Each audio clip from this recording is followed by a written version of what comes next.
feel that desire. So I would go on to run a half marathon, and I picked the easiest course that I could.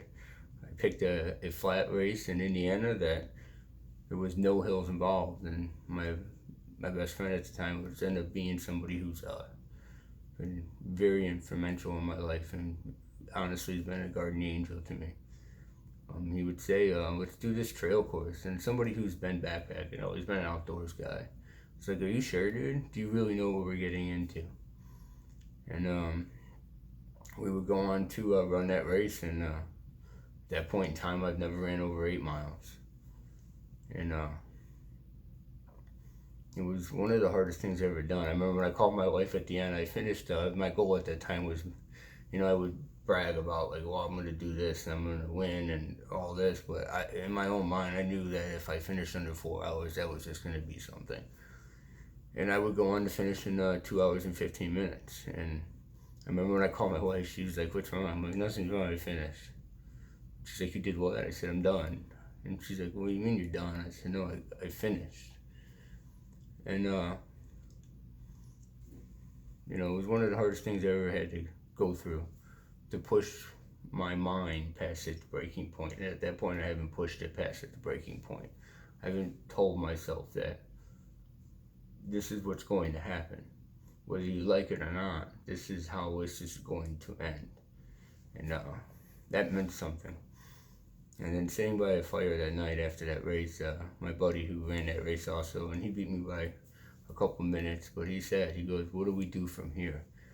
And that would go beyond the comment that would scare me. It really would. It would scare the piss out of me. And it did. And I honestly, everything I do now always goes back to that comment of, what do I do now? What's the purpose I get up in the morning for? Because at that point, it was just that goal to break my mind. And that's all it is I've been controlled by my mind my whole life, that no one loved me, no one wanted me. You're just a drug user. You're just a fat kid. You're not a good dad. You're not a good husband. It was the first time in my life that I told my brain that this is who we are and this is what we're going to do. So I thought that day, well, what's the next thing? We can run a marathon. That's fine. And then driving down the highway with my wife the day after that race, and I always see the stickers in the car with mile markers. I never knew those were mile markers of races you finished. And I happened to see a 50, and I seen a 26, 0.2 in the marathons and the half marathon. I'm like, well, that's what that means. I go 50. I go, that's it. It's the 50. So I would go to sign up. And she's like, what do you mean a 50? I go, that's what I want to run next, 50 miles. She's like, what about a marathon? What about this? And I said, no, that's attainable at that point in time. It really is. And it sounds ignorant to say, but that's how we need to go through things. Like, why isn't it attainable? Why is that so attainable that it's not worth our time? I've already finished a half marathon and never ran more than 4 months of my life. At that point, I've never ran over 8 miles. So it may be ignorant to some people, but that's not ignorant. That's just telling you how I feel. It's just telling you that there was just child's play at that time. Let's do something that there's no reason why I should finish. So I would sign up for a 50. That's not where it stopped from there. I would sign up for a second 50 13 days later after that first race. And I did have all summer to train. And going through that, it was, well, why is 100 miles not attainable? If I'm training for 50 and I'm going to do 2 50s in 13 days, why not 13 days later do another 50? 100. Everybody just kept saying, you're out of your mind. And maybe I am. And maybe that's why I'm here where I'm at, because I am out of my mind. I'm trying to break the mind.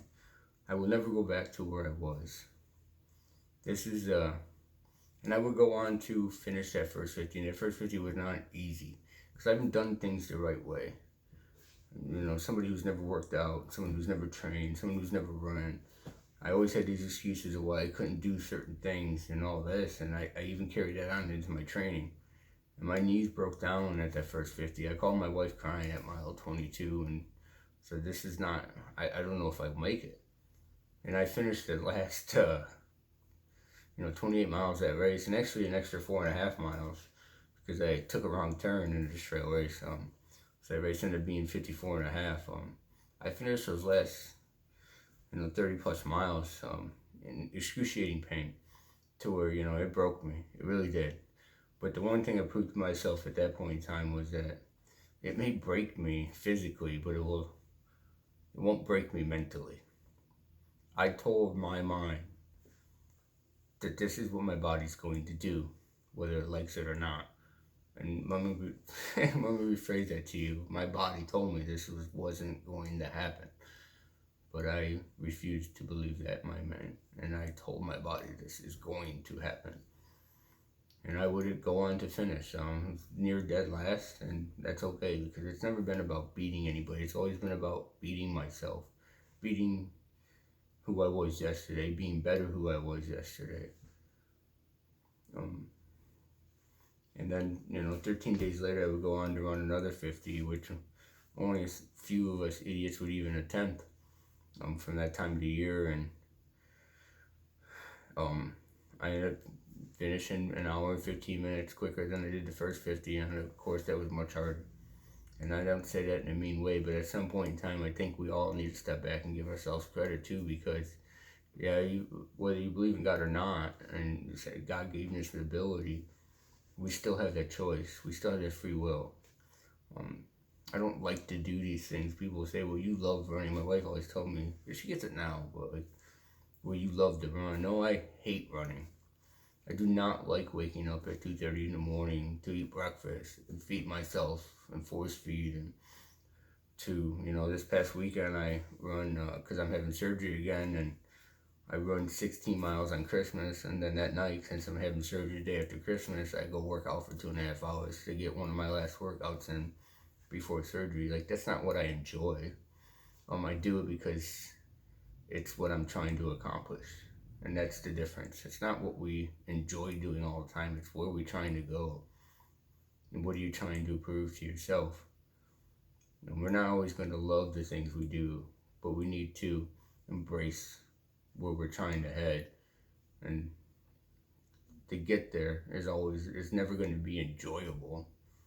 The outcome is enjoyable. And that's what I'm chasing. It's the end. It's the end game. So, like I said, there'll be more videos. I know it's a little bit over the page but it's just, I'm laying in bed tonight, and even with my arm, kind of freaking out, like, what do I do now? Like, I can't work out again. It was like the first one, but here I lay here and it doesn't hurt. Like, God took that pain away from me, and we're not done yet. Like, what the evil one wants me to believe and what's going to happen are two different things, and I'm just grateful that where I am and the people that I've been put in my life, and this video is for them, not for anybody else. And we'll talk soon. And like I said, my name's Brian, and I hope there'll be a lot more videos to come. Have a good night.